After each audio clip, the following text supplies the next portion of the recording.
One of the trends we're seeing in AI today is of larger and larger models. Take, for example, today's large language models that are used for a variety of text processing tasks. The size of the model is determined by the number of parameters they have. And these models can have anything from 1 to a bit over 100 billion parameters. A model with 70 billion parameters, for example, where each parameter is stored as a 32-bit float, would take about 280 gigabytes of memory to store. That makes these models really too large for all consumer hardware, let alone a smaller device with limited resources.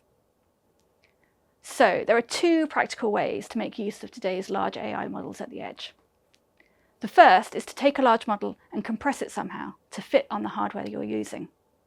The trick is to do this without losing the performance of the large model. The second way is to build a small model from the outset.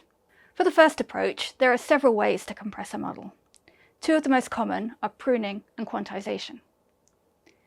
Pruning is an approach to shrinking a large language model by removing some of the parameters. One of Meta's large language models is called Llama 2. Researchers at Meta were able to prune that model to remove about half of the network layers without seeing much of a degradation in performance. And that would change the size of a 280 gigabyte model into 140 gigabytes. Quantization, in comparison, is a way of shrinking the model size by shrinking the precision of each parameter in the model.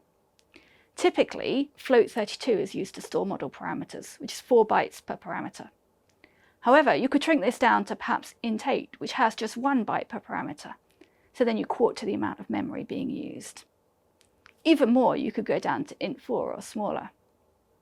Considering again that 70 billion Llama 2 model from Meta, with quantization, you can get the size of that model down to about 40 gigabytes from 280. And even better, the 7 billion parameter version of the same model can be quantized to 4 gigabytes, which is much more realistic. Pruning and quantization can be used together. One reduces the number of parameters, and the other reduces the memory per parameter. So together, you can get the benefits of both techniques, and typically with only a small drop in performance. On the other front, using a small model to start, researchers are busy looking into how to train small models from scratch. There's a series of models from Microsoft called Phi that are examples of this. They are models that are up to 2.7 billion parameters, which is far smaller than that 70 billion parameter Llama 2 model. The training data for these have been carefully curated to be of high quality. On some popular benchmark evaluations, these models are comparable in performance to much larger models. So depending on what you're trying to do and how specific your application is, you might find that you can build a very capable small model for your task that runs efficiently at the edge. With a combination of compression and carefully engineering the model size, we're now able to build and use models on edge devices. And despite not using the largest models around, we can often achieve a good performance in the specific task we're interested in.